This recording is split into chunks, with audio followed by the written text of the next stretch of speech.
Hello बच्चों, पहली 3 colligative property के बारे में हम पहले ही डिस्कस कर चुके हैं भाई। आज हमारी 4th and last colligative property जिसका नाम है डिप्रेशन इन फ्रीजिंग पॉइंट।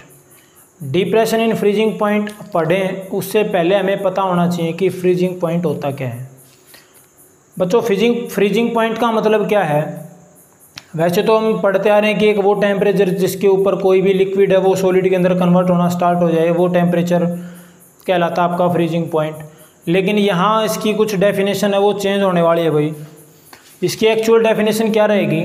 एक वो टेम्परेचर जिसके ऊपर कोई भी सब्सटेंस, एक वो टेम्परेचर जिसके ऊपर किसी भी सब्सटेंस का वेपर प्रेशर, जब वो सॉलिड फॉर्म में हो और जब वो लिक्विड फॉर्म में हो, दोनों ही फॉर्म में जिस टेम्परेचर के ऊपर उसका वेपर प्रेशर बराबर हो जाएगा वो कहलाता है आपका भाई फ्रीजिंग पॉइंट। यानी कि आपके पास कोई सब्सटेंस है और मान लीजिए वो सब्सटेंस जब लिक्विड फॉर्म में था, मान लीजिए आपके पास कोई सब्सटेंस है वो जब लिक्विड फॉर्म में था तो मान लीजिए 298 केल्विन के ऊपर 298 केल्विन के ऊपर उसका कुछ वेपर प्रेशर था। मान लीजिए उसका जो वेपर प्रेशर था वो 5 atm मान लिया हमने, ठीक है। जब वो सॉलिड फॉर्म में था, लिक्विड फॉर्म में था, जब यही सब्सटेंस आपका सॉलिड फॉर्म में आता है और जिस टेम्परेचर के ऊपर उसका वेपर प्रेशर 5 atm हो जाए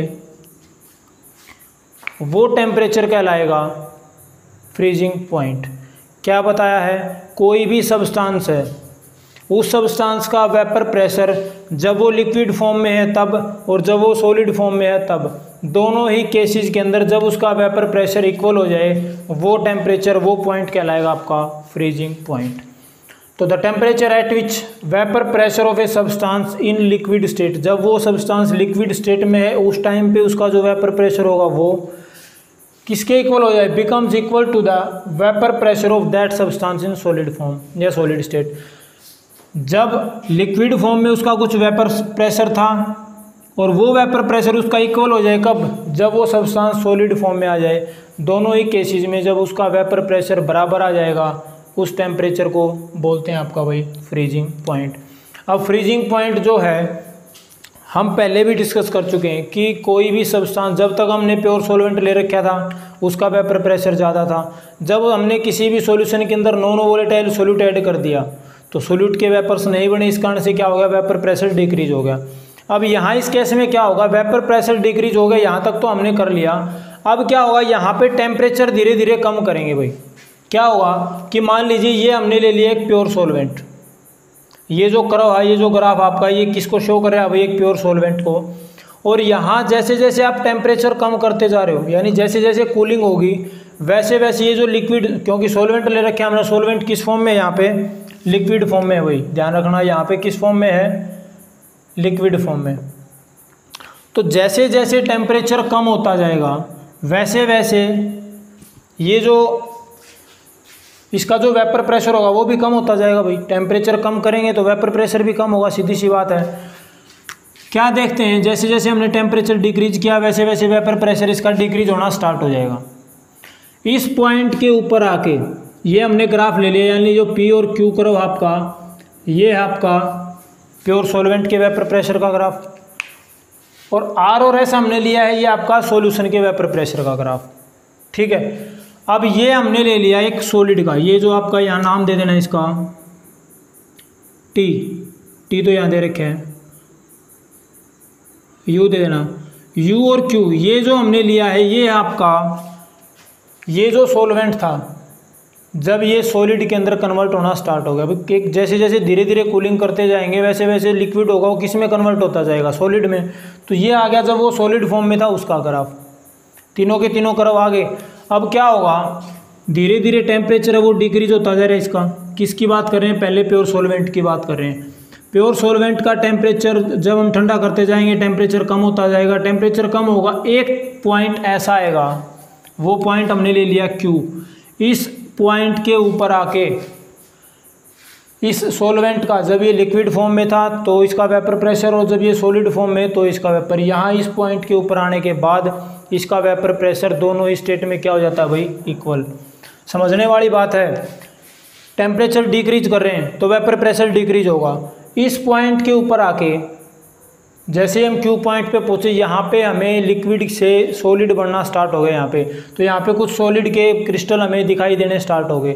तो ये हमने मान लिया एक वो टेम्परेचर T0F, हमने वो टेम्परेचर मान लिया, यानी कि जो T0F आपका क्या है, एक वो टेम्परेचर है जिस टेम्परेचर के ऊपर जो सॉल्वेंट आपका लिक्विड फॉर्म में है उसका वेपर प्रेशर, और जब सॉल्वेंट आपका सॉलिड फॉर्म में है उसका वेपर प्रेशर, दोनों क्या हो रहे हैं आपके इक्वल। समझ आई बात। On cooling the vapour pressure of solvent starts decreasing, जैसे जैसे कूलिंग करेंगे वेपर प्रेशर डिक्रीज होता जाएगा। And at point Q solid starts appear, Q point पे पहुंचते ही जैसे टेम्परेचर यहाँ पहुंचा हमें सॉलिड दिखाई देने स्टार्ट हो गए। क्या होगा भाई, पॉइंट क्यू के ऊपर वेपर प्रेशर ऑफ सॉल्वेंट, जो वेपर प्रेशर ऑफ सॉल्वेंट आपका लिक्विड फॉर्म में था वहाँ, और यहाँ vapour pressure of solid solvent, दोनों का वेपर प्रेशर बराबर हो गया। तो इस टेम्परेचर को, इस पॉइंट को हमने मान लिया T0F। फिर बात करेंगे सॉल्यूशन की। जब सॉल्यूशन को हम धीरे धीरे इसका टेम्परेचर डाउन करेंगे तो यहाँ भी वेपर प्रेशर कम होगा। धीरे धीरे वेपर प्रेशर कम होता गया, टेम्परेचर कम होता गया। जैसे जैसे टेम्परेचर कम हुआ इसके अंदर भी हमें सॉलिड जो क्रिस्टल थे वो दिखाई देने स्टार्ट हो गए। और जैसे ही टी पॉइंट पे पहुँचे, सॉलिड का और इस सॉल्यूशन का, दोनों का वेपर प्रेशर क्या हो गया भाई, इक्वल हो गया। तो ये इसको हमने डिनोट कर दिया TF से। T0F क्या है, T0F एक वो टेम्परेचर है, वो पॉइंट है जहाँ पे vapour pressure of solvent and vapour pressure of solvent in solid form both are equal.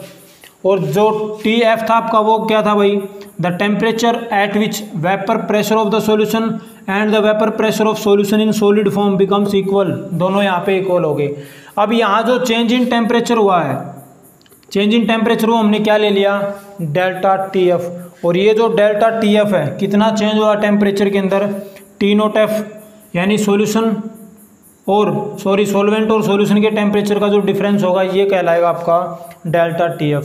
और इसी डेल्टा TF को हमने नाम दे दिया डिप्रेशन इन फ्रीजिंग पॉइंट। यही आपका भाई डिप्रेशन इन फ्रीजिंग पॉइंट।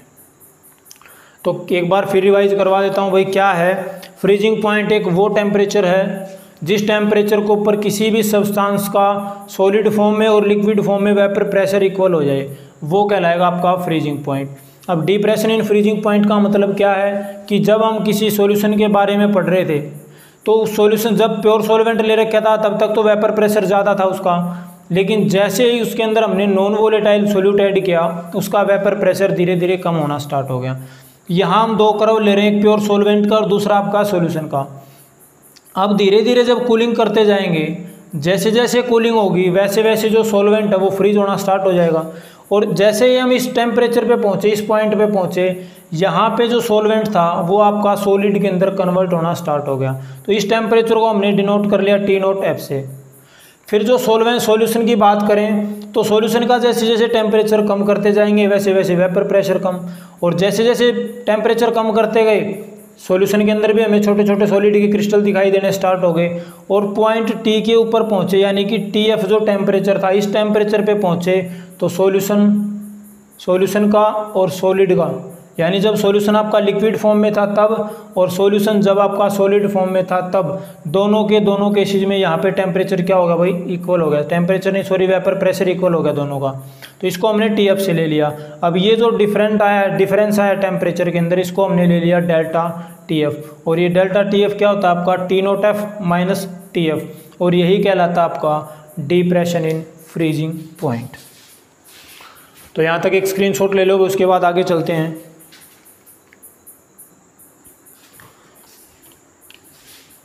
अब हम देखते हैं भाई इसका आगे का जो पार्ट बच गया आपका, वो हमने डेल्टा TF है वो किसके बराबर था भाई, डेल्टा T0F माइनस TF, वो हमने निकाल लिया था। बाई एक्सपेरिमेंट हम देखें तो हमें क्या निकल के आता है हमारे सामने कि जो डेल्टा TF है यानी डिप्रेशन इन फ्रीजिंग पॉइंट, वो किसके डायरेक्टली प्रोपोर्शनल है, मोलैलिटी के। ठीक है, ये मोलैलिटी के डायरेक्टली प्रोपोर्शनल है।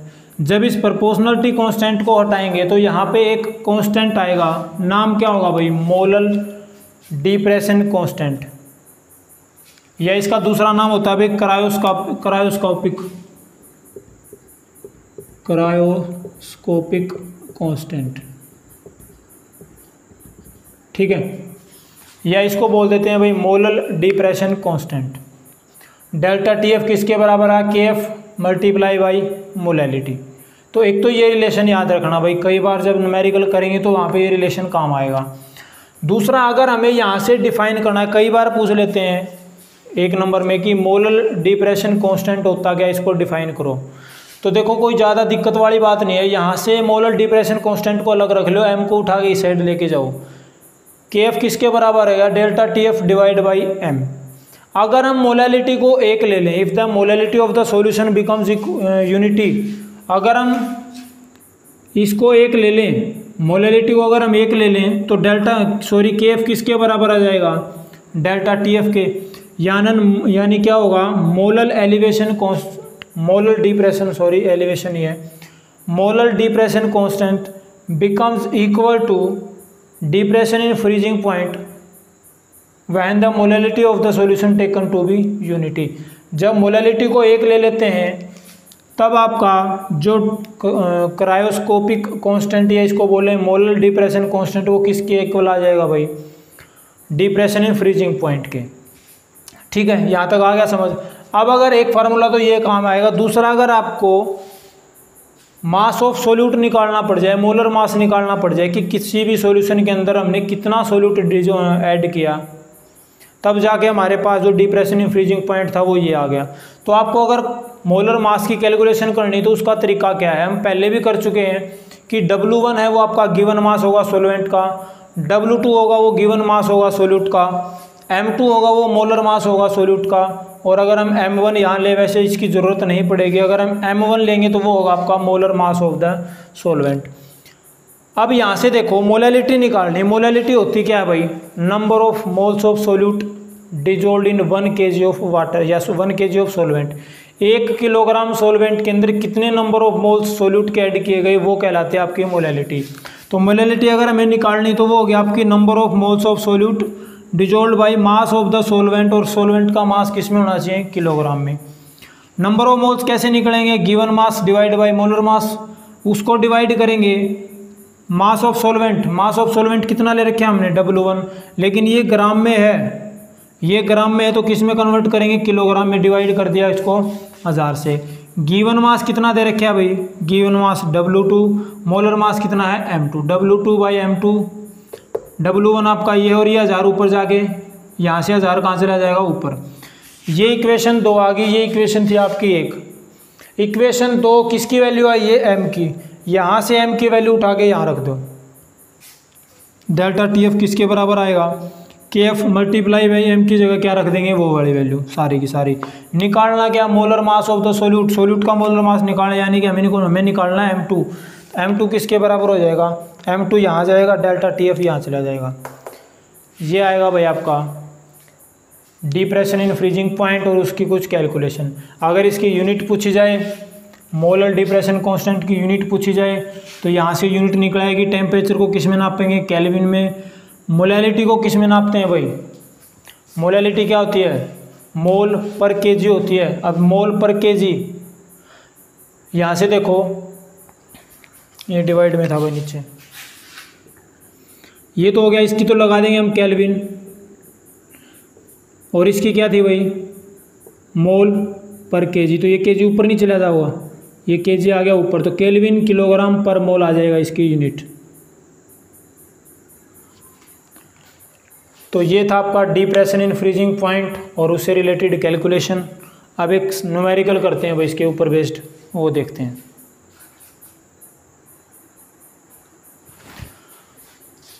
ये एक एनसीईआरटी की प्रॉब्लम दे रखी है भाई। 45 gram of ethylene glycol is mixed with 600 gram of water. इतने ग्राम इथाइलिन ग्लाइकोल को 600 ग्राम वाटर के साथ मिक्स किया गया है। आपको बताना है डिप्रेशन इन फ्रीजिंग पॉइंट और एक freezing point of the solution. तो जब भी ऐसी प्रॉब्लम सॉल्व करो तो सबसे पहले तो आप ये देखो कि आपको क्या क्या चीज़ें गिवन हैं और क्या क्या चीज़ें निकालनी हैं। 2 चीज़ों पे सबसे पहले फोकस करो। सबसे पहले तो ये देखो गिवन क्या क्या है। 45 gram of ethylene glycol, 45 gram ethylene glycol, उसको मिक्स किया है 600 ग्राम वाटर के साथ। इसका मतलब वाटर क्या है, सॉल्वेंट है। 600 ग्राम सोलवेंट के अंदर 45 ग्राम सोल्यूट ऐड करा है, तो कैसे निकालेंगे? देखो 45 ग्राम क्या है भाई? इथाइलिन ग्लाइकोल, यानी कि किसकी वैल्यू दे दी? W2। W2 क्या आपका? 45 ग्राम। क्या है ये? Mass of solute, given mass of solute. दूसरा क्या दे रखा है भाई? W1 मास ऑफ सोलवेंट कितना दे रखा है? 600 ग्राम। और क्या दे रखा है भाई? और दे रखा है आपको इसका मोलर मास आपको निकालना पड़ेगा, क्योंकि हमारे पास फार्मूला था, हमने एक फार्मूला पढ़ा था, मोलर मास ऑफ सोल्यूट किसके बराबर था? KF multiply by W2 multiply by 1000 और डिवाइड किया था हमने delta TF multiply by W1। शायद कुछ ऐसा ही फार्मूला था हमारा। ठीक है भाई, यही फार्मूला था। अब यहाँ से आपको निकालना क्या है? देखो depression in freezing point. Depression in freezing point का मतलब क्या था? डेल्टा TF निकालना है। एक तो निकालना delta TF depression in freezing point, दूसरा freezing point of the solution, solution का फ्रीजिंग पॉइंट निकालना है। देखो हमने दो चीज़ नोट करी थी, एक तो T note F। T note F क्या था? T नोट F था प्योर सोलवेंट का टेम्परेचर, और TF क्या था आपका? TF ये था आपका सोलवेंट का, सॉल्यूशन का temperature, temperature of solutions temperature, यानी यूँ कह सकते हैं भाई सॉल्यूशन का टेम्परेचर था। ये दो चीज़ निकालनी है आपको। रही बात KF की, तो लगभग केसेज के अंदर KF की वैल्यू आपको गिवन मिलेगी भाई, लगभग केसेज के अंदर KF आपको दिया हुआ मिलेगा। तो आपको निकालना क्या है भाई? Delta TF। यहाँ से डेल्टा TF को यहाँ ले आओ, वापस M को उठा के यहाँ ले जाओ। क्या होगा? डेल्टा TF की वैल्यू किसके बराबर होगी? KF की वैल्यू आपको दे रखी है 1.86 मल्टीप्लाई बाई 1000। W2 कितना दे रखा है? 45 ग्राम। W1 600 और M2 की वैल्यू कितनी दे रखी है? M2 की वैल्यू निकालनी पड़ेगी भाई एक बार। C2H6OH। कार्बन के एक एटम का एटॉमिक मास 12, तो 2 का हो गया 24। हाइड्रोजन का एक 24 और 6 30। ऑक्सीजन, एक मिनट रुकना भाई, O2 है भाई फार्मूला इसका, ध्यान नहीं रहा। O2, तो एक ऑक्सीजन का एटॉमिक मास 16, 2 का 32, 30 8 और 2 62। ये इसका मोलर मास आ गया भाई 62 ग्राम। यहाँ रख देंगे 62। डेल्टा TF की वैल्यू आ जाएगी यहाँ से। जब इसको सोल्व करेंगे यहाँ से आएगी डेल्टा TF की वैल्यू। अब निकालना क्या? Freezing point of the solution, यानी अब क्या निकालना आपको? TF कैसे निकलेगा? डेल्टा T F किसके बराबर था? T note F minus TF। निकालना क्या है? ये तो निकालना, इसको उठा के यहाँ ले जाओ, तो TF किसके बराबर हो जाएगा आपका भाई? T नोट F माइनस का डेल्टा TF। यानी प्योर वाटर का, प्योर सॉल्वेंट का, यहाँ पे वाटर ले रखा है, प्योर वाटर का जो फ्रीजिंग पॉइंट होगा उसमें से अगर हमने ये वाला घटा दिया, डिप्रेशन इन फ्रीजिंग पॉइंट, अगर ये घटा दिया, यहाँ मान लीजिए आपका कोई भी उत्तर आ रहा है 15, तो ये अगर आपका 20 है तो इसमें से 15 घट के ये कितना बच जाएगा? 5। ये ध्यान रखना भाई, ज़रूरी नहीं है ये 15 ही आएगा।